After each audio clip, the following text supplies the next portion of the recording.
Archivo sombrío, la novia cadáver de Zacatecas, el caso de la Casa Coronado, 1879-1910. Archivo fragmentario, testimonios, registros policiales y leyenda local. En la madrugada del 3 de febrero de 1910, un grupo de policías derribó la puerta de una casona abandonada en las afueras de Zacatecas. Los vecinos llevaban meses quejándose. Decían que había ratas del tamaño de gatos saliendo de la propiedad, que el olor era insoportable cuando el viento soplaba en cierta dirección, que en las noches sin luna se podían ver luces moviéndose detrás de las ventanas tapadas, como si alguien caminara con una vela por habitaciones que llevaban años cerradas. Nadie había entrado en esa casa en más de una década. La última persona que había vivido ahí era dona Isabela Coronado, una mujer que, según los registros, tenía 82 años, pero que nadie había visto desde hacía tanto tiempo que muchos la creían muerta. El jefe de policía, un hombre llamado Capitán Rosendo Villanueva, decidió investigar. Reunió a 4 de sus hombres, consiguió un marro para romper la cerradura y se presentó en la propiedad esa madrugada fría de febrero. La puerta cedió al tercer golpe. Lo primero que los golpeó fue el olor. Un hedor tan denso, tan penetrante, que 2 de los policías vomitaron en el acto. Era una mezcla de putrefacción, de moho, de algo más que ninguno podía identificar, pero que todos reconocían instintivamente como la presencia de la muerte. El capitán Villanueva se cubrió la nariz con un pañuelo y encendió su lámpara. La luz reveló un pasillo cubierto de polvo y telarañas con el papel tapiz desprendiéndose de las paredes en tiras que parecían piel muerta. Los pisos de madera crujían bajo sus botas, algunos tablones tan podridos que amenazaban con ceder. Avanzaron hacia el comedor principal, siguiendo el olor. Lo que encontraron ahí los perseguiría por el resto de sus vidas. Había una mesa larga de caoba, que en su momento debía haber sido magnífica. Estaba puesta para un banquete, platos de porcelana, cubiertos de plata ennegrecida, copas de cristal cubiertas de polvo tan grueso que apenas se veía el vidrio. Había candelabros con los restos derretidos de velas que habían ardido hace décadas, con la cera formando estalactitas grises sobre el mantel podrido. Y había comida, o lo que quedaba de ella. En el centro de la mesa había algo que pudo haber sido un pastel de bodas. Ahora era una masa informe, verdosa, cubierta de hongos y habitada por insectos que huían de la luz de las lámparas. Había bandejas con restos irreconocibles, platos con montículos de polvo que alguna vez habían sido manjares, jarras de cristal con líquidos que se habían evaporado, dejando manchas oscuras en el fondo. Había ratas, cientos de ratas que corrían en todas direcciones, perturbadas por la invasión de su territorio. Habían anidado en los cajones, en las sillas, debajo de la mesa. Se habían alimentado de los restos del banquete durante 30 años, generación tras generación, hasta que no quedó nada excepto huesos de pollo y cáscaras de fruta petrificada. Pero eso no era lo peor. Lo peor estaba en la cabecera de la mesa.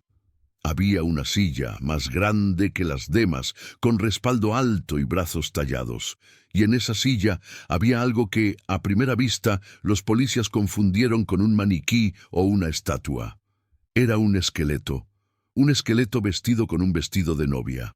El vestido había sido blanco alguna vez. Ahora era de un amarillo sucio, manchado de humedad y moho, rasgado en varias partes donde las ratas habían mordido la tela para hacer sus nidos. El velo colgaba en jirones sobre un cráneo que todavía tenía mechones de cabello gris pegados al hueso. Las manos esqueléticas descansaban sobre los brazos de la silla, con anillos de oro en los dedos, que ahora eran solo hueso, y en el regazo del esqueleto había un ramo de flores. Un ramo que había sido de rosas, quizás, pero que ahora era solo tallos secos y pétalos que se habían convertido en polvo hacía décadas. El capitán Villanueva se quedó paralizado. Sus hombres retrocedieron, algunos persignándose, otros murmurando oraciones. Ninguno había visto algo así en su vida. Ninguno podía procesar lo que estaban viendo. Una mujer vestida de novia, muerta en la cabecera de una mesa de bodas, esperando a un novio que nunca llegó, esperando durante 30 años, hasta que la muerte finalmente vino a reclamarla. Bienvenidos al Archivo Sombrio. Soy el guardián de estos documentos olvidados, el investigador que desentierra los casos que la historia prefirió sepultar. Cada semana abro los archivos más perturbadores, las historias que nadie quiso contar, los misterios que siguen sin respuesta después de décadas o siglos. El caso que les traigo hoy es uno de los más trágicos y perturbadores que he documentado. No es la historia de un crimen violento ni de un asesino despiadado. Es la historia de algo quizás peor. Una mujer que se negó a aceptar la realidad, que se aferró a una esperanza imposible hasta que esa esperanza la consumió. Es la historia de dona Isabela Coronado, la novia cadáver de Zacatecas. Antes de comenzar, les pido que se suscriban al canal y activen la campanita. Dejen su like si creen que estas historias merecen ser contadas. Y comenten desde qué lugar del mundo están escuchando este caso. Quiero saber quiénes son los guardianes del Archivo Sombrio, de dónde vienen los que se atreven a mirar hacia las sombras del pasado. Ahora, adentrémonos en la oscuridad de la Casa Coronado. Esta historia comienza en 1879. Primera parte, la preparación. Capítulo primero. Los Coronado de Zacatecas. La familia Coronado era una de las más antiguas y poderosas de Zacatecas. Su fortuna venía de las minas de plata, esas venas de metal precioso que habían hecho de Zacatecas una de las ciudades más ricas de México durante la colonia.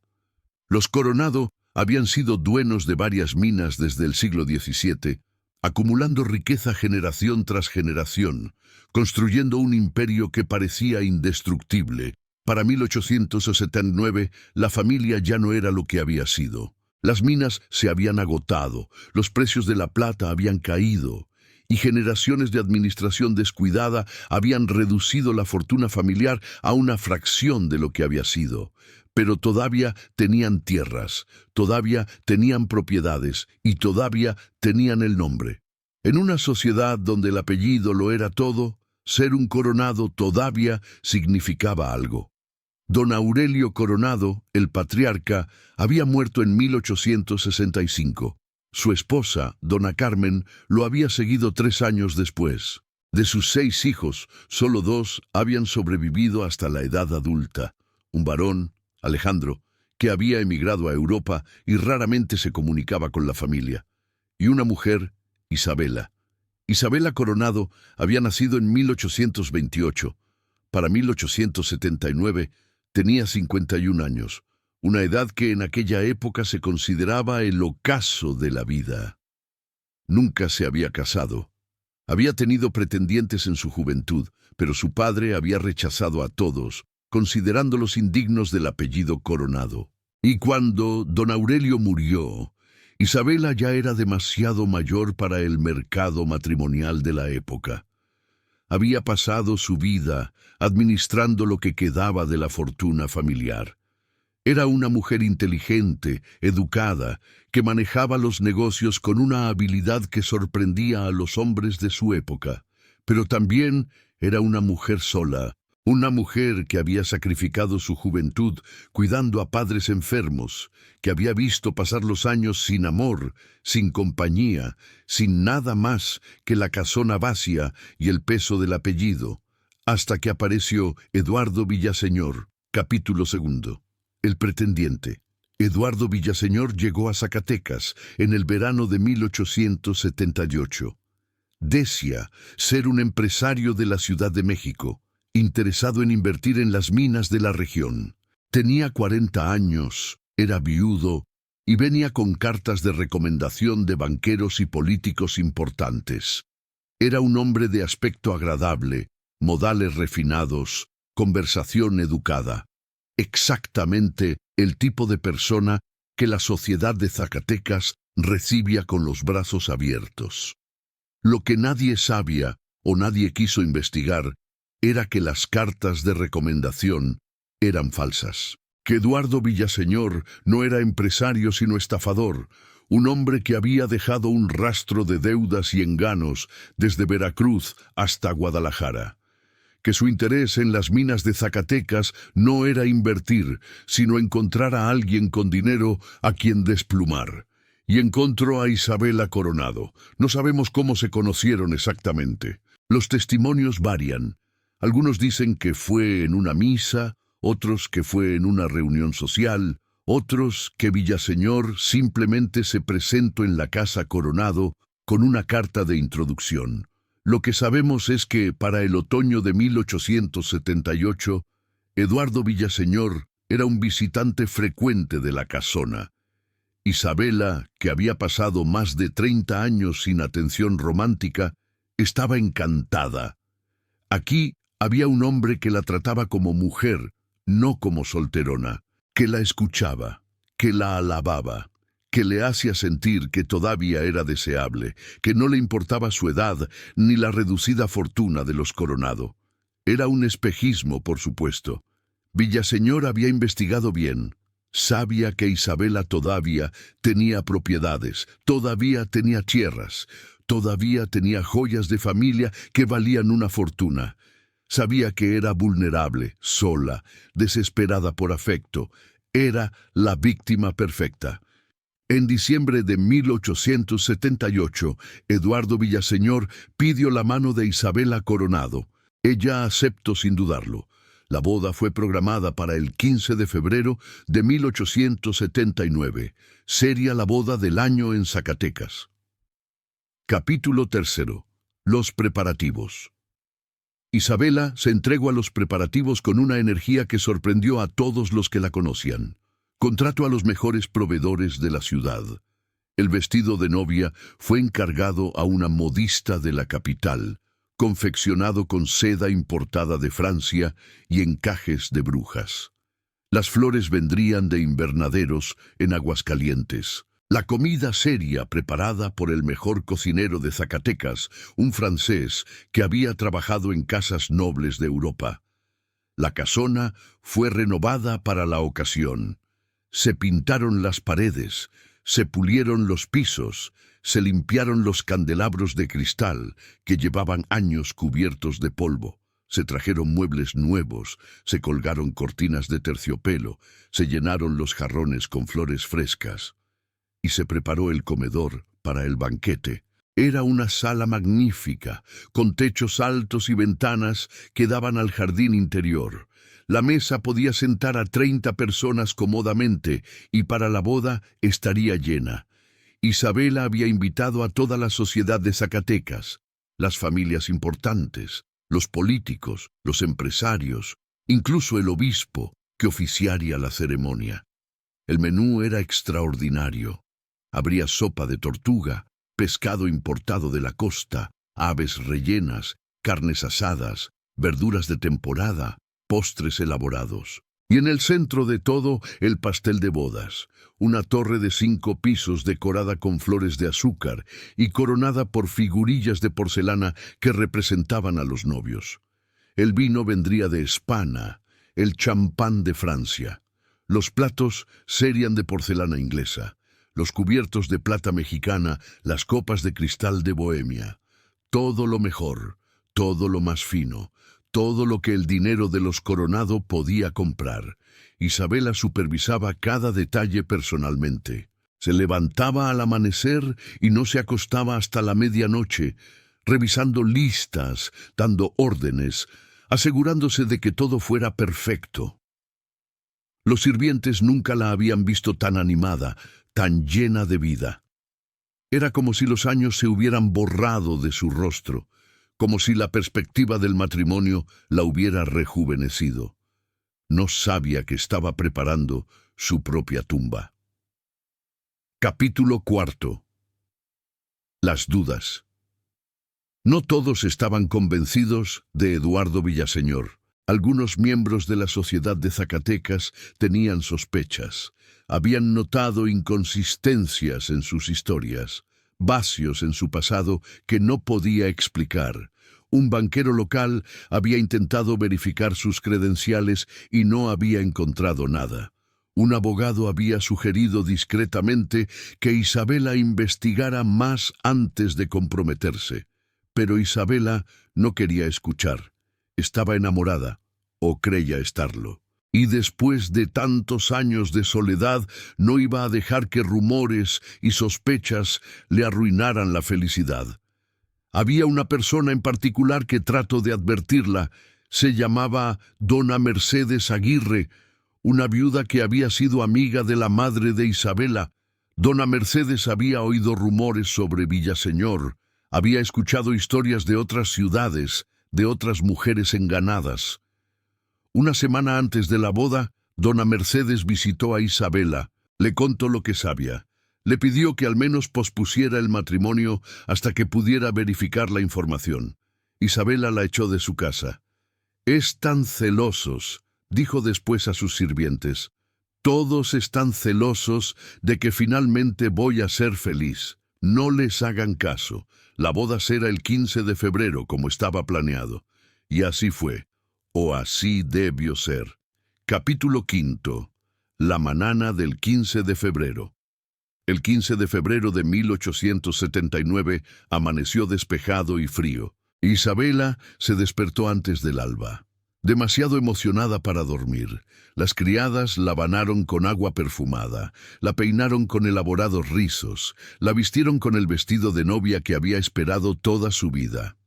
El vestido era una obra de arte. Seda blanca con bordados de hilo de plata, mangas largas de encaje, una cola que necesitaba 3 personas para cargarla. El velo era de tul francés, tan delicado que parecía hecho de niebla. Las joyas eran de la familia, un collar de perlas que había pertenecido a su abuela, pendientes de diamantes que habían sido de su madre. Isabela se miró en el espejo y por primera vez en décadas le gustó lo que vio. No era joven, no era hermosa, pero había algo en sus ojos, una luz, una esperanza que la transformaba. Parecía una mujer a punto de comenzar una nueva vida.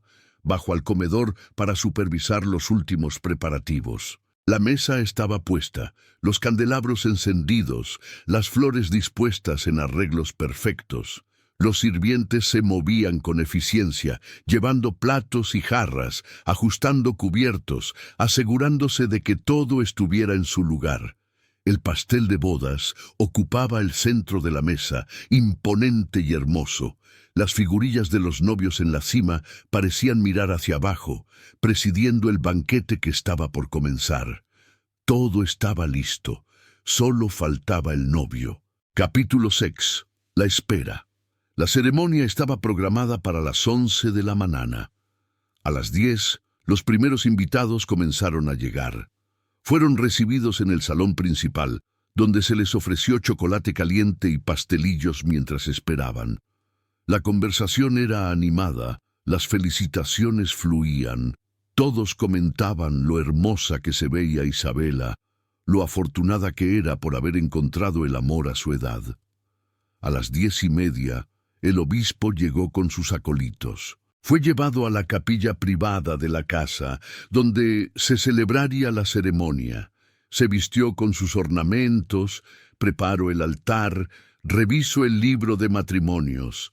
A las 11 todo estaba listo. Los invitados tomaron sus lugares en la capilla.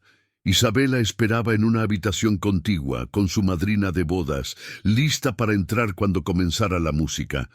Pero la música no comenzó, porque Eduardo Villaseñor no había llegado. A las 11:15, Isabela envió a un sirviente a la posada donde Villaseñor se hospedaba.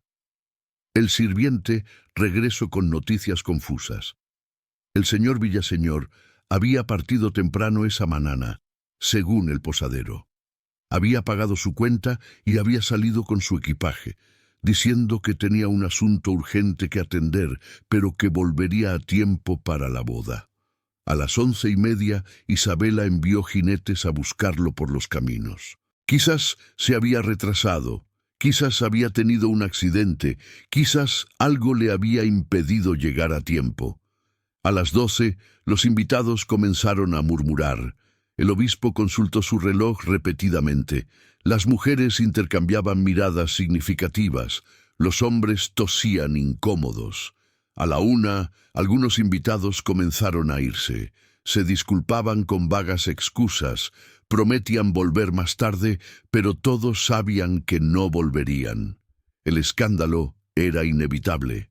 A las 2, los jinetes regresaron. Habían recorrido todos los caminos, habían preguntado en todas las posadas y ranchos. Nadie había visto a Eduardo Villaseñor. Había desaparecido.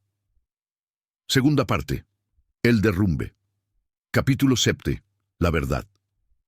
En los días siguientes, la verdad salió a la luz. Eduardo Villaseñor no era quien decía ser.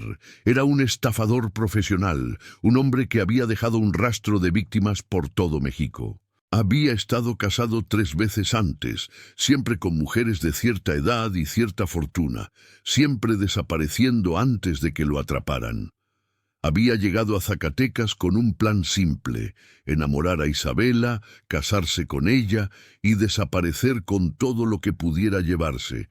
Pero algo había salido mal. Quizás alguien lo había reconocido, quizás había recibido una advertencia, quizás simplemente había encontrado una víctima más fácil en otra parte. Lo que sabían con certeza era que, la noche antes de la boda, Villaseñor había vaciado la caja fuerte de Isabela. Había robado las joyas que ella guardaba en su habitación, el dinero en efectivo que tenía preparado para pagar los gastos de la boda, incluso algunos documentos de propiedad que podrían tener valor, y luego había huido. Algunos decían que había tomado el camino hacia el norte, hacia los Estados Unidos. Otros decían que había ido al sur, hacia la capital. Hubo rumores de que había sido asaltado y asesinado en el camino, que bandidos lo habían matado por el botín que llevaba. Pero nunca se encontró su cuerpo, nunca se recuperó lo robado, nunca se supo con certeza que había sido de él. Para Isabela, la verdad fue un golpe del que nunca se recuperó. Capítulo 8. El colapso. Cuando Isabela supo lo que había pasado, algo se rompió dentro de ella. No lloró, no gritó, no hizo ninguna de las cosas que la gente esperaba. Simplemente se quedó quieta con los ojos vacíos, como si su mente hubiera decidido apagarse para no enfrentar la realidad. Los sirvientes intentaron llevarla a su habitación, pero ella se negó. Se sentó en la cabecera de la mesa del banquete, todavía vestida de novia, y no se movió. «Déjenmelo todo como está», dijo. Su voz era plana, sin emoción. «Él va a venir. Tuvo un contratiempo, pero va a venir. La boda será hoy». Los sirvientes se miraron entre sí, sin saber qué hacer. Algunos pensaron que era el shock, que pronto se recuperaría y aceptaría la realidad. Otros temieron algo peor. «Señora», dijo el mayordomo, un hombre viejo que había servido a la familia durante décadas, «el señor Villaseñor no va a venir. Se ha ido, nos ha engañado a todos». Isabela lo miró con ojos que no parecían ver. «Se equivoca», dijo. «Eduardo me ama. Él no me abandonaría. Algo le pasó, algo le impidió llegar, pero va a venir. Estoy segura». Y se quedó ahí, sentada, esperando. Las horas pasaron. La tarde se convirtió en noche. Los sirvientes encendieron las velas del comedor, sin saber qué más hacer. Isabela no se movió. A la medianoche, el mayordomo intentó de nuevo. «Señora, por favor, tiene que descansar. Mañana veremos qué hacer, pero ahora tiene que...» «He dicho que me dejen», interrumpió Isabela. Su voz ahora tenía un filo peligroso. «Nadie toca esta mesa. Nadie mueve nada. Voy a esperar a Eduardo aquí, y cuando llegue, vamos a celebrar nuestra boda como estaba planeado». Pero señora, la comida puede esperar. Yo puedo esperar. Ahora déjeme sola. El mayordomo se retiró. No había nada más que pudiera hacer. Y así comenzó la vigilia de Isabela Coronado. Capítulo 9. Los primeros días. Los primeros días fueron de confusión y negación. Isabela se negaba a comer, a beber, a moverse de su silla. Los sirvientes le llevaban té y galletas, que ella ignoraba. Le llevaban mantas cuando hacía frío, que ella rechazaba. Le suplicaban que descansara, que se cambiara de ropa, que aceptara que Villaseñor no iba a volver. Ella no escuchaba. Pasaba los días mirando hacia la puerta del comedor, como si esperara ver a Eduardo entrar en cualquier momento. A veces hablaba sola, conversaciones que nadie podía escuchar. A veces se reía, una risa suave que helaba la sangre de los sirvientes. A veces lloraba, lágrimas silenciosas que corrían por sus mejillas sin que ella pareciera notarlas. La comida en la mesa comenzó a descomponerse. Los primeros en pudrirse fueron los mariscos y las salsas, que despedían un olor nauseabundo a las pocas horas. Luego las carnes, que se volvieron verdes y luego negras, cubiertas de moscas que zumbaban constantemente. Las verduras se marchitaron, las frutas se licuaron, el pan se cubrió de moho. El olor era insoportable. Los sirvientes que tenían que entrar al comedor lo hacían conteniendo la respiración, cubriéndose la nariz con pañuelos empapados en perfume. Algunos vomitaban, otros se negaban a acercarse, pero Isabela no parecía notarlo, o si lo notaba, no le importaba. Todo estará fresco cuando Eduardo llegue, decía cuando alguien mencionaba el estado de la comida. El cocinero preparará todo de nuevo. Solo tenemos que esperar.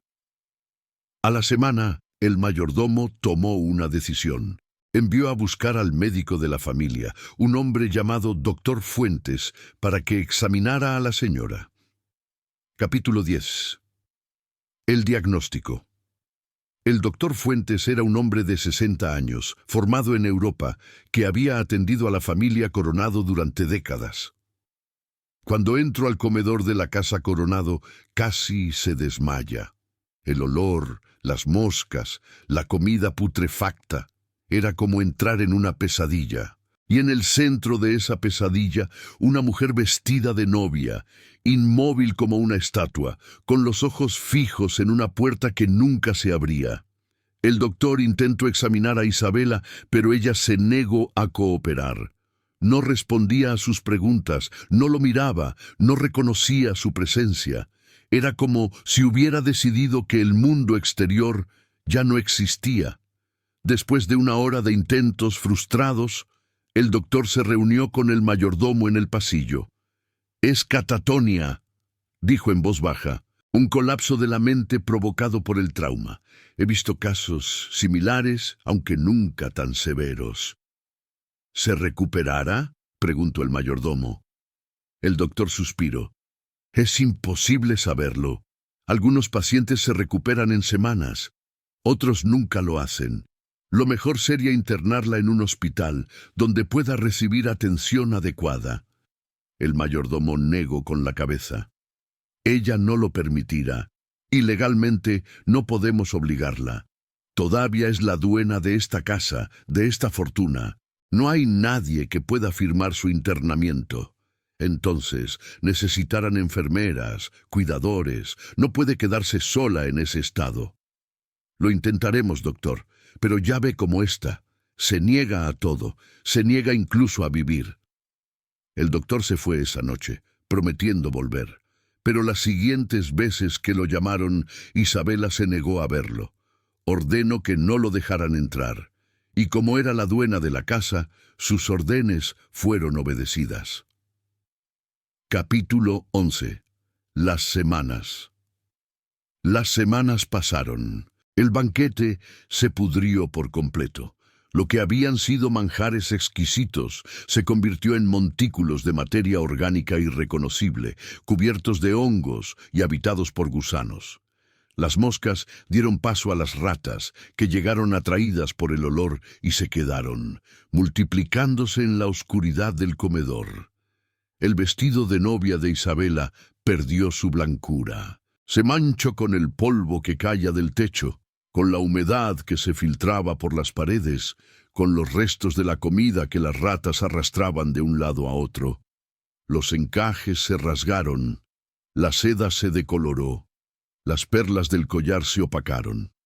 Y Isabela seguía ahí. A veces comía lo que los sirvientes le dejaban cerca, un pedazo de pan, un vaso de agua. A veces no comía nada durante días. Había perdido peso de forma alarmante, sus mejillas hundidas, sus ojos enormes en un rostro que parecía calavera. Pero seguía esperando. «Hoy viene», decía cada mañana, «estoy segura de que hoy viene». Y cuando la noche caía sin que Eduardo apareciera, simplemente decía, «Manana, manana, seguro». Los sirvientes no sabían qué hacer. Algunos comenzaron a irse, incapaces de soportar la atmósfera de la casa, el olor constante, la presencia inquietante de su señora enloquecida. Otros se quedaron por lealtad, o por lástima, o simplemente porque no tenían a dónde ir, pero todos sabían que aquello no podía durar, que Isabela se estaba muriendo lentamente, sentada en su silla de novia, esperando a un hombre que nunca volvería. Tercera parte. La decadencia. Capítulo 12. El primer ano. El primer ano fue el más difícil.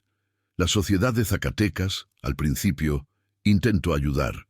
Amigos y conocidos visitaban la casa, intentaban hablar con Isabela, le ofrecían compañía y consuelo. Pero Isabela se negaba a recibirlos. Ordenaba que no los dejaran entrar, que dijeran que estaba ocupada preparándose para la boda. «Díganles que estoy bien», decía a los sirvientes. «Díganles que la boda será pronto. Díganles que están invitados cuando Eduardo llegue». Después de unos meses, las visitas cesaron. La gente dejó de intentar. Isabela Coronado se convirtió en un tema del que no se hablaba, un secreto vergonzoso que la ciudad prefería ignorar. La casona empezó a deteriorarse. Sin dinero para reparaciones, sin interés de Isabela en mantenerla, la casa comenzó a caer en ruinas. El techo empezó a gotear en varias habitaciones, formando charcos que se filtraban a los pisos inferiores. Las paredes se agrietaron, permitiendo que la humedad entrara y que el moho creciera en manchas verdes y negras. Los jardines, sin nadie que los cuidara, se convirtieron en maleza, y luego en selva, y luego en territorio de alimañas. El comedor se volvió inhabitable para cualquiera que no fuera Isabela. El olor era tan fuerte que penetraba las paredes, que se colaba por debajo de las puertas, que impregnaba toda la casa. Era un olor que no se podía describir. Una mezcla de carne podrida, de fruta fermentada, de moho, de excrementos de ratón, de algo más antiguo y más terrible que no tenía nombre. Los sirvientes que tenían que entrar al comedor desarrollaron sus propias estrategias. Algunos se untaban menta debajo de la nariz, otros masticaban hojas de eucalipto, otros simplemente contenían la respiración y rezaban para poder salir antes de vomitar. Las moscas fueron las primeras invasoras. Llegaron atraídas por la comida en descomposición, miles de ellas, zumbando constantemente como un motor infernal.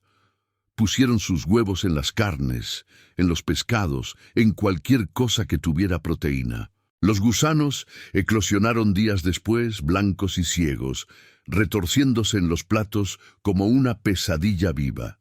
Luego vinieron las ratas, primero una o dos, exploradoras que olieron la comida desde el jardín, luego decenas, luego cientos.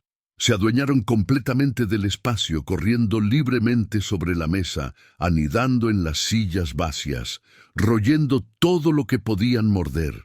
Devoraron el pastel de bodas en semanas, dejando solo el armazón de madera cubierto de sus excrementos. El pastel, que había sido una obra de arte de 5 pisos, se convirtió primero en una masa informe, luego en un esqueleto, luego en nada.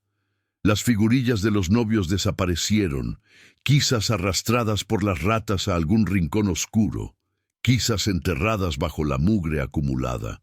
Los platos de porcelana se cubrieron de una capa de polvo y suciedad que borraba sus diseños. Los cubiertos de plata se ennegrecieron, primero en manchas, luego por completo. Las copas de cristal se opacaron y algunas se rompieron, tiradas por las ratas o simplemente destruidas por el paso del tiempo. El mantel, que había sido de lino blanco bordado a mano, se pudrió hasta convertirse en jirones grises. Las servilletas desaparecieron, devoradas por las ratas para hacer sus nidos. Los candelabros se inclinaron bajo el peso de la cera derretida, que había formado estalactitas grotescas que llegaban hasta la mesa, y el vestido de novia de Isabela se transformó junto con todo lo demás. El blanco inmaculado se había vuelto amarillo en las primeras semanas, manchado por el polvo y la humedad. Luego se volvió gris, absorbiendo la suciedad del ambiente. Luego, un color indefinido, ni blanco, ni gris, ni marrón, sino algo que parecía polvo solidificado, que parecía muerte cristalizada. Los encajes se rasgaron, primero en los bordes, luego en secciones enteras. Las ratas los mordían, quizás buscando materiales para sus nidos, quizás simplemente porque estaban ahí. La seda se decoloró y se pudrió, cayendo en tiras que Isabela no se molestaba en recoger. El velo desapareció por completo. Había sido arrancado pedazo a pedazo por las ratas, hasta que no quedó nada. El collar de perlas perdió su brillo, las perlas opacándose hasta parecer piedras grises. Los pendientes de diamantes fueron los únicos que mantuvieron algo de su esplendor, brillando ocasionalmente cuando un rayo de luz lograba penetrar la oscuridad del comedor. Pero Isabela seguía usándolo todo. No se había cambiado de ropa en un ano.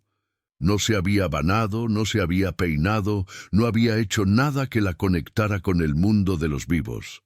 Se estaba convirtiendo en parte del banquete podrido, en otro elemento de la decadencia que la rodeaba, en otra cosa muerta, en una habitación de cosas muertas. Capítulo 13. Los años siguientes. Los años pasaron. 1, 2, 5, 10. Los sirvientes fueron desertando uno por uno. Algunos murieron de viejos, otros se fueron a buscar trabajo en otra parte, otros simplemente desaparecieron una noche y nunca volvieron.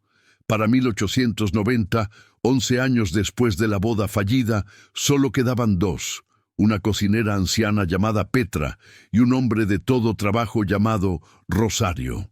Petra se encargaba de dejar comida para Isabela, aunque cada vez era más difícil conseguir provisiones. El dinero de los Coronado se había acabado, las propiedades habían sido vendidas una por una para pagar deudas y ahora solo quedaba la casona y un pequeño terreno que nadie quería comprar.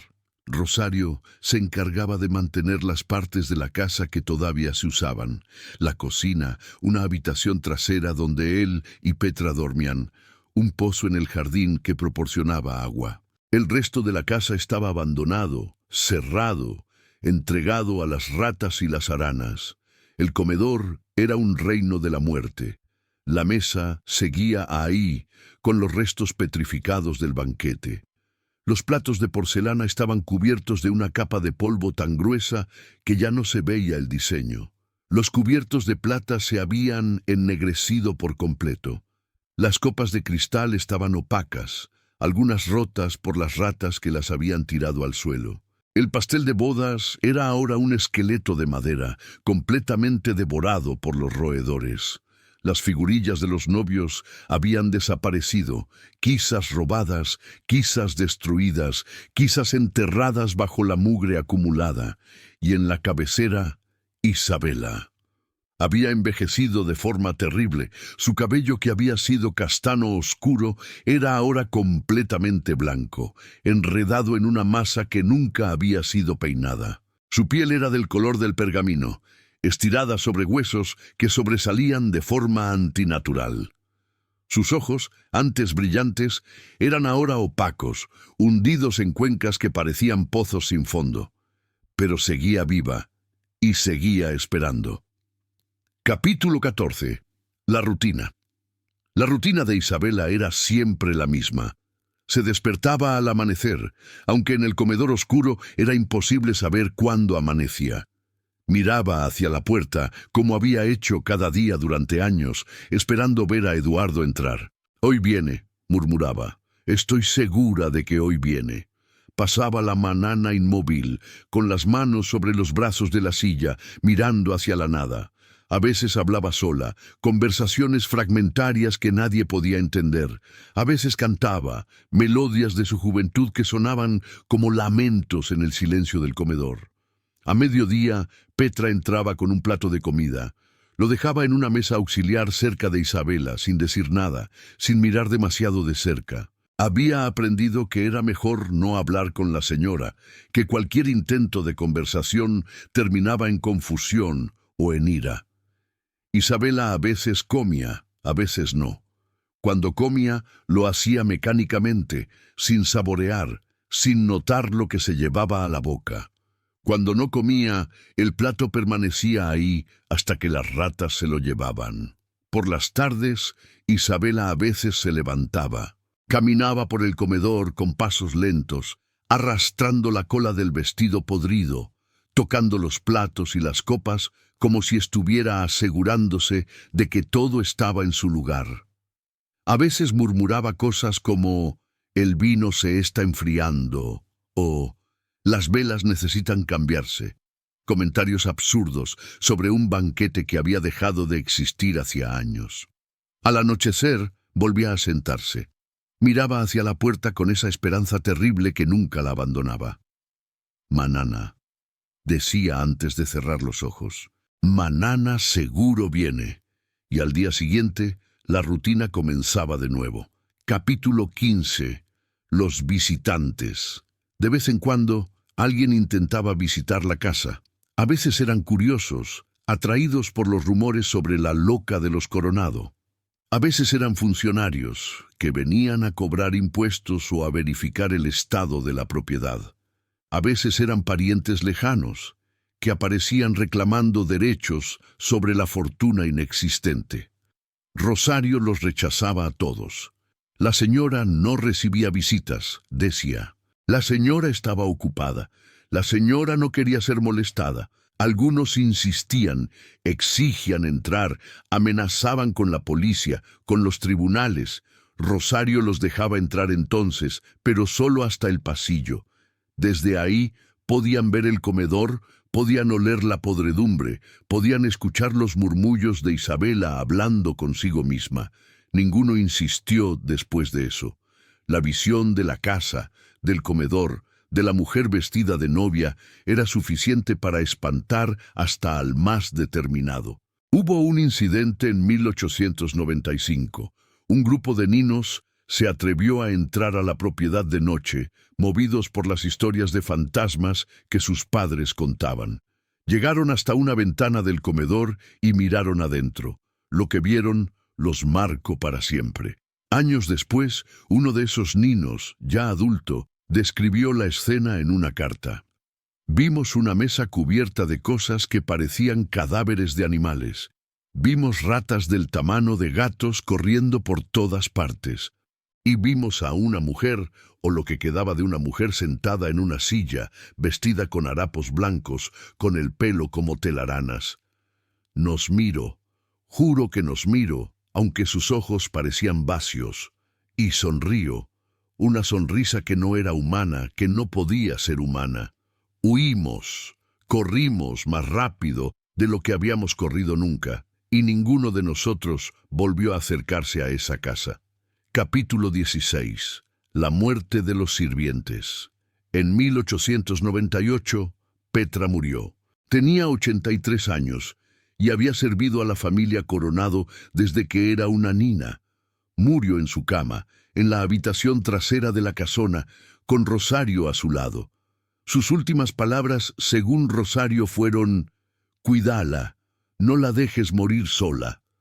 Rosario intentó cumplir la promesa, siguió llevando comida a Isabela, siguió manteniendo las partes de la casa que aún funcionaban, siguió alejando a los curiosos y a los funcionarios. Pero él también era viejo.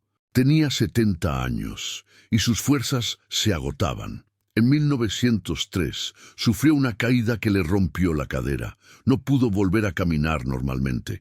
Seguía arrastrándose hasta el comedor para dejar comida a Isabela, pero cada vez le costaba más. En 1905 Rosario desapareció. Nadie sabe exactamente qué pasó. Quizás murió y su cuerpo quedó en algún rincón de la casa, devorado por las ratas. Quizás logró salir y murió en el camino. Quizás simplemente dejó de existir, como todo lo demás en la casa Coronado. Lo que sabemos es que a partir de 1905, Isabela estuvo completamente sola. Capítulo 17. La soledad. Los últimos 5 años de Isabela fueron de soledad absoluta. Ya no había nadie que le llevara comida. Ya no había nadie que mantuviera la casa. Ya no había nadie que la mirara, que le hablara, que recordara que existía. La casa se derrumbó a su alrededor. El techo cedió en varias partes, dejando entrar la lluvia que pudrió los pisos y las paredes. Las ventanas se rompieron, permitiendo que los animales entraran y salieran libremente. Los jardines se convirtieron en selva, las habitaciones en cuevas, los pasillos en túneles de escombros. El frío entraba sin piedad en las noches de invierno. Isabela no tenía mantas, no tenía fuego, no tenía nada que la protegiera de las temperaturas que bajaban hasta casi congelar el agua. Se acurrucaba en su silla, abrazándose a sí misma, temblando pero negándose a moverse, negándose a abandonar su puesto. En verano, el calor era igualmente brutal. El comedor se convertía en un horno, el aire tan denso que costaba respirar. El olor de la podredumbre, que nunca había desaparecido del todo, se intensificaba hasta niveles insoportables. Las moscas volvían en nubes negras, zumbando alrededor de Isabela como si ella fuera parte del banquete, como si esperaran su turno para devorarla. Pero Isabela resistía. Su cuerpo, reducido a huesos y piel, parecía haber olvidado cómo morir. O quizás su voluntad era tan fuerte, tan absoluta, que mantenía funcionando órganos que debían haber fallado hace años. El comedor, milagrosamente, se mantuvo relativamente intacto. El techo no cedió, las paredes no se derrumbaron. Era como si algo protegiera ese espacio, como si la voluntad de Isabela fuera suficiente para mantenerlo en pie, como si el universo mismo respetara su vigilia y le permitiera continuarla hasta el final. Pero la comida ya no llegaba. No sabemos cómo sobrevivió Isabela esos últimos años. Quizás comía las ratas que infestaban el comedor, atrapándolas con sus manos esqueléticas cuando se acercaban demasiado. Quizás bebía el agua de lluvia que se filtraba por las grietas del techo, acumulándola en los platos y copas que todavía quedaban. Quizás encontró raíces o insectos o cualquier cosa que pudiera masticar. O quizás simplemente dejó de necesitar alimento. Quizás había trascendido las necesidades del cuerpo, sostenida únicamente por la espera interminable, alimentada por una esperanza que había dejado de ser racional hacía décadas. Lo que sabemos es que siguió ahí. Seguía sentada en su silla, seguía mirando hacia la puerta, seguía murmurando las mismas palabras que había repetido durante 30 años. Hoy viene. Estoy segura de que hoy viene. Su voz, que había sido clara y musical en su juventud, era ahora un susurro ronco, apenas audible. Sus labios se movían incluso cuando no emitía sonido, formando palabras que ya no necesitaban ser pronunciadas, porque se habían convertido en parte de ella, en el ritmo de su respiración, en el latido de su corazón moribundo. Y afuera, el mundo seguía girando. México entró en un nuevo siglo, la revolución se acercaba, la sociedad cambiaba de formas que Isabela nunca conocería. Pero dentro del comedor de la Casa Coronado, el tiempo se había detenido en 1879 y una mujer vestida de novia seguía esperando a un novio que nunca llegaría. Cuarta parte, el final, capítulo 18. Los últimos días. No sabemos exactamente cuándo murió Isabela Coronado. El forense que examinó su cuerpo en 1910 estimó que había muerto entre 6 meses y 2 años antes del descubrimiento. Eso significa que podría haber muerto en 1908 o en 1909 o incluso en los primeros días de 1910. Pero podemos imaginar sus últimos días. Podemos imaginar el hambre que había dejado de ser dolor hace mucho tiempo y se había convertido en un vacío sordo en el estómago. Podemos imaginar la sed que resecaba su garganta y agrietaba sus labios. Podemos imaginar el frío, porque era invierno cuando murió y la casa no tenía calefacción, ni techo completo, ni nada que la protegiera de los elementos. Podemos imaginar la oscuridad. Las velas se habían acabado hace años y las ventanas estaban tan cubiertas de mugre que apenas dejaban pasar luz. Isabela vivía en una penumbra perpetua, un crepúsculo eterno que había borrado la diferencia entre día y noche. Podemos imaginar la locura. Después de 30 años de espera, su mente ya no distinguía entre recuerdos y alucinaciones, entre pasado y presente, entre lo que había sido y lo que podría haber sido. Quizás veía a Eduardo entrando por la puerta sonriente, pidiendo perdón por el retraso. Quizás escuchaba la música de la boda, el murmullo de los invitados, las campanas de la iglesia. Quizás, en su mente rota, la boda finalmente se celebraba. Y ella era feliz. Podemos imaginar el momento final, el corazón que se detiene, la respiración que cesa, los ojos que se cierran para siempre, todavía mirando hacia la puerta, y luego nada. Solo el silencio del comedor, el crujir de las ratas, el viento que silba por las ventanas rotas, y una mujer vestida de novia, muerta en su silla, esperando a un novio que nunca llegó. Capítulo 19. El descubrimiento.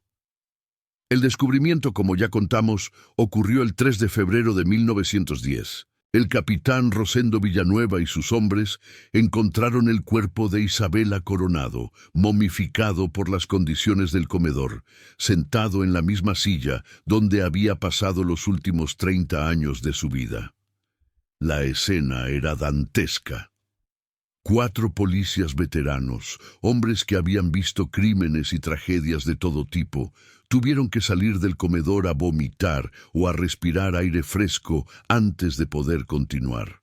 Uno de ellos, según testimonios posteriores, nunca se recuperó del todo y tuvo pesadillas por el resto de su vida.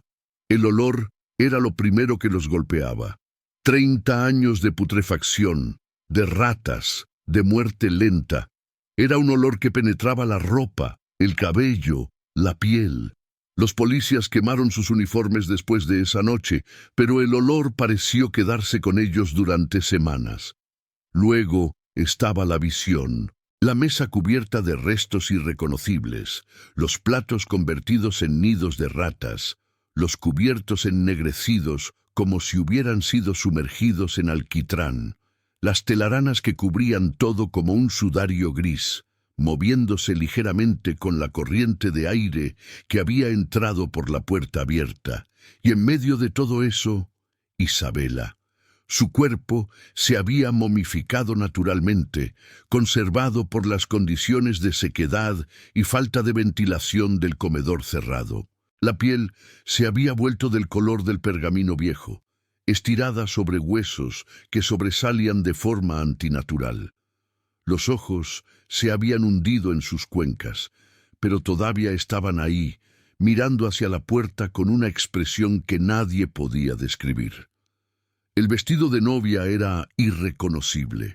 Había sido blanco alguna vez, hermoso alguna vez, pero ahora era solo harapos grises que se desmoronaban al menor contacto.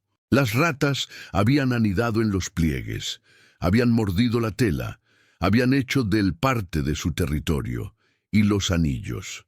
Los anillos todavía estaban en sus dedos esqueléticos. Un anillo de compromiso con un pequeño diamante y un anillo de matrimonio que Eduardo Villaseñor le había dado durante el cortejo antes de huir con su dinero y sus joyas. Isabela nunca se los había quitado. Habían sido su única conexión con el hombre que amaba, su único recordatorio de que la boda había sido real, de que el amor había sido real, aunque fuera una mentira. El cuerpo fue examinado por el médico forense de Zacatecas, un hombre llamado Dr. Ernesto Medina. Su informe, que todavía se conserva en los archivos municipales, es un documento escalofriante. Describió el estado del cuerpo. Extremadamente emaciado, con signos de desnutrición severa y prolongada. El sujeto debió pesar menos de 30 kilos al momento de la muerte. Describió el vestido. Completamente deteriorado, irreconocible como prenda de vestir, más semejante a un sudario. Restos de encaje y seda identificables solo por fragmentos. Describió los anillos en los dedos. 2 anillos de oro, uno de compromiso y uno de matrimonio, aunque según los registros, la Oxisa nunca se casó legalmente. Y describió la expresión del rostro momificado, una sonrisa. A pesar del estado de deterioro, se puede distinguir claramente que la Oxisa murió con una sonrisa en los labios. No es una mueca ni un rictus de la muerte. Es una sonrisa genuina, como la de alguien que ha encontrado la paz. Esa sonrisa perturbó a todos los que la vieron. Era una sonrisa beatífica, casi de felicidad, completamente incongruente con el horror que la rodeaba. Era como si Isabela, en el momento de su muerte, hubiera visto algo que la hacía feliz, algo que nadie más podía ver. Quizás, en ese último momento, finalmente vio a Eduardo entrando por la puerta. Capítulo 20. Las preguntas. El descubrimiento del cuerpo de Isabela Coronado generó muchas preguntas. ¿Por qué nadie había intervenido? ¿Cómo era posible que una mujer pasara 30 años enloquecida, muriendo lentamente, sin que nadie hiciera nada? La respuesta era complicada. Legalmente, Isabela era la dueña de la propiedad, una mujer adulta con derecho a hacer lo que quisiera con su vida. No había familiares cercanos que pudieran intervenir. Su hermano Alejandro había muerto en Europa años atrás, sin hijos. No había leyes que permitieran encerrar a alguien contra su voluntad solo por estar loco. Y la sociedad de Zacatecas había preferido olvidar. Había preferido no ver, no preguntar, no involucrarse. Era más fácil ignorar a la loca de los Coronado que enfrentar lo que su situación decía sobre todos ellos. Otra pregunta era sobre Eduardo Villaseñor. ¿Qué había sido de él?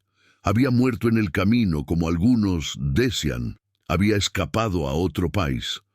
Seguía vivo en algún lugar, quizás estafando a otras mujeres.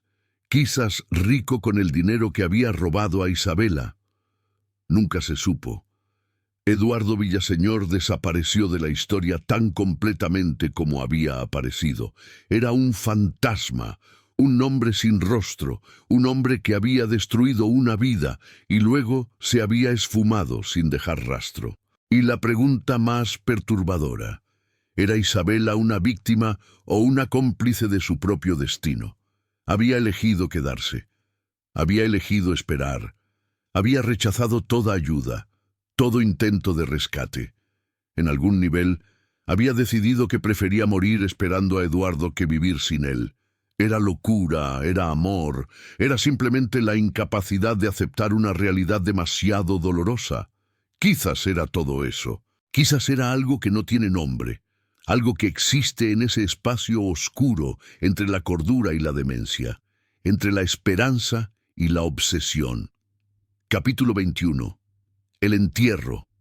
Isabela Coronado fue enterrada el 10 de febrero de 1910.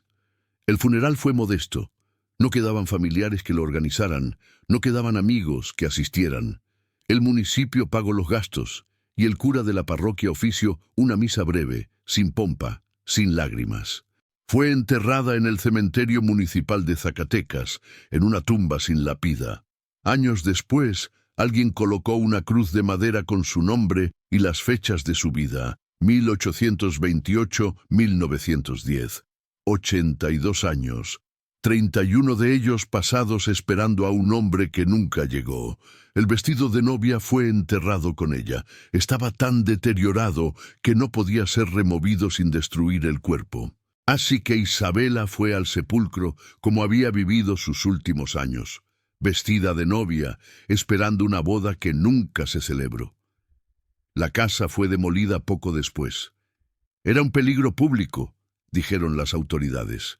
Las paredes se derrumbaban, el techo amenazaba con caer, las ratas se habían multiplicado hasta convertirse en una plaga.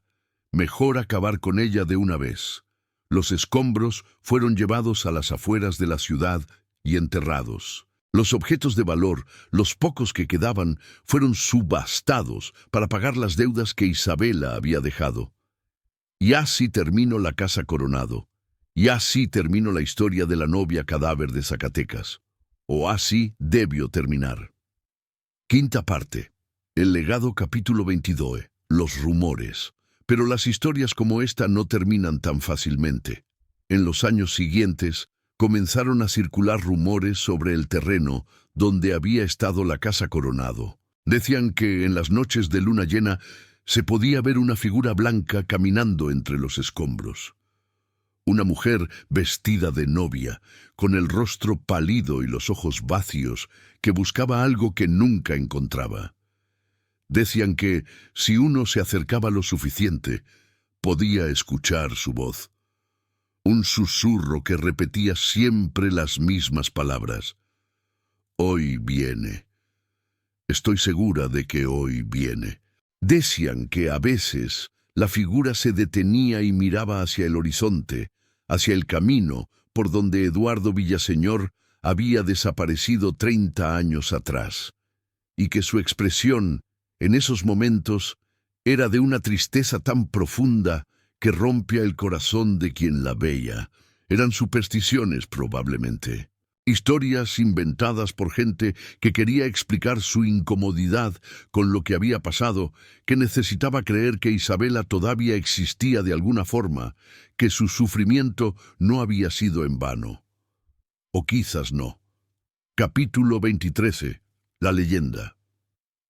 Con el tiempo, la historia de Isabela Coronado se convirtió en leyenda. Se contaba en las noches de Día de Muertos, cuando las familias de Zacatecas se reunían para recordar a los que ya no estaban. Se contaba a los niños como advertencia para enseñarles los peligros del amor obsesivo. Se contaba en las cantinas, de hombre a hombre, como una historia de terror que helaba la sangre incluso de los más valientes. Cada generación añadió detalles a la leyenda. Algunos decían que Isabela había hecho un pacto con el diablo para que Eduardo volviera, y que por eso su espíritu no podía descansar. Otros decían que Eduardo había sido asesinado por bandidos y que su fantasma también vagaba por los caminos, buscando a la novia que había abandonado. Había versiones donde Isabela era una heroína trágica, víctima de un mundo cruel que no le permitió vivir su amor. Había versiones donde era una villana, una mujer que había enloquecido de celos y que había maldecido a Eduardo y a todos sus descendientes. La verdad, como siempre, era más compleja y más simple. Isabela fue una mujer que amó, que fue traicionada, que no pudo soportar la traición. Eso es todo, y eso es suficiente. Capítulo 24. Reflexión. ¿Qué podemos aprender de la historia de Isabela Coronado? Podemos aprender sobre la fragilidad de la mente humana, sobre cómo un trauma puede quebrar incluso al espíritu más fuerte, puede convertir la realidad en un enemigo insoportable, puede hacer que la locura parezca un refugio. Podemos aprender sobre el abandono, sobre cómo la sociedad puede darle la espalda a quienes más necesitan ayuda, puede preferir la comodidad de la ignorancia sobre el dolor de la intervención. Podemos aprender sobre el tiempo, sobre cómo puede destruir todo lo que tocamos, todo lo que amamos, todo lo que somos, sobre cómo puede convertir un banquete en podredumbre, un vestido de novia en harapos, una mujer en esqueleto. Y podemos aprender sobre la espera, sobre esa capacidad humana de aferrarse a una esperanza, de negarse a aceptar lo inaceptable, de seguir creyendo incluso cuando toda evidencia apunta en contra. Isabela esperó 30 años. Esperó hasta que su cuerpo se convirtió en ruina, hasta que su mente se fragmentó en 1000 pedazos, hasta que la muerte finalmente vino a liberarla. Y quizás, en ese último momento, finalmente vio lo que había esperado. Quizás vio a Eduardo entrando por la puerta, sonriente, pidiendo perdón. Quizás la sonrisa que encontraron en su rostro era real, no una mueca de la muerte, sino una expresión de felicidad genuina. Quizás, en la muerte, Isabela finalmente tuvo su boda. O quizás no. Quizás la sonrisa era solo un accidente anatómico, un rictus sin significado. Quizás Isabela murió como había vivido sus últimos años, sola, olvidada, esperando algo que nunca llegaría. No lo sabemos. Y quizás es mejor así. Algunos misterios no deben resolverse. Algunas preguntas no tienen respuesta. Capítulo 25. El final. La tumba de Isabela Coronado todavía existe en el cementerio de Zacatecas. Es una tumba humilde, casi olvidada, en una sección del cementerio donde ya nadie visita. La cruz de madera se pudrió hace décadas y fue reemplazada por una de hierro, que ahora también está oxidada y torcida, pero alguien la cuida. Alguien deja flores de vez en cuando, rosas blancas que se marchitan rápido bajo el sol de Zacatecas. Nadie sabe quién es. Quizás un descendiente lejano, quizás un admirador de la leyenda, quizás alguien que simplemente siente que Isabela no debe ser olvidada. Y de vez en cuando, muy de vez en cuando, alguien reporta haber visto algo en el cementerio. Una figura blanca junto a la tumba, de pie, mirando hacia el horizonte, esperando, siempre esperando. Y así concluye el caso de La novia cadáver de Zacatecas. Una historia de amor que se convirtió en obsesión, de esperanza que se convirtió en locura, de una mujer que se negó a aceptar que había sido abandonada y que pasó 30 años esperando a un hombre que nunca volvió. ¿Qué piensan ustedes? ¿Fue Isabela una víctima del amor o una prisionera de su propia mente? ¿Fue Eduardo un villano despiadado o simplemente un cobarde que huyó de sus responsabilidades? ¿Y la sociedad de Zacatecas, que miró hacia otro lado mientras una mujer moría lentamente? ¿Tienen ellos alguna culpa? Son preguntas difíciles, preguntas que no tienen respuestas simples, pero son preguntas que debemos hacernos, porque historias como la de Isabela siguen ocurriendo, en diferentes formas, en diferentes lugares, en diferentes épocas. Déjenme sus reflexiones en los comentarios. Comenten desde qué lugar del mundo están escuchando este caso. Quiero saber qué sienten, qué piensan, qué preguntas les deja esta historia. Y si les conmovió este episodio del Archivo Sombrio, no olviden dejar su like, suscribirse al canal y activar la campanita para no perderse ninguno de nuestros próximos casos. Compartan este video con alguien que entienda que el amor, cuando se tuerce, puede ser la más cruel de las prisiones. Compartan con alguien que sepa que hay heridas que el tiempo no cura, solo profundiza. Compartan con alguien que se atreva a mirar hacia las sombras del corazón humano, porque hay historias que merecen ser contadas y hay fantasmas que merecen ser recordados. Hasta la próxima, guardianes del archivo. Aquí, en el Archivo Sombrio, sacamos a la luz lo que fue enterrado en las sombras. Nota del archivo. Este caso fue reconstruido a partir de registros policiales fragmentarios, testimonios de época, tradición oral y leyenda local. La veracidad de los hechos narrados no puede ser confirmada ni desmentida. Los nombres y ubicaciones específicas han sido modificados para respetar a posibles descendientes. La Casa Coronado, tal como es descrita aquí, representa un lugar compuesto basado en propiedades reales de la época. La leyenda de la novia cadáver de Zacatecas sigue siendo contada en la región hasta el día de hoy. Si usted conoce historias similares de su región, puede compartirlas con el equipo del Archivo Sombrio a través de nuestros canales oficiales.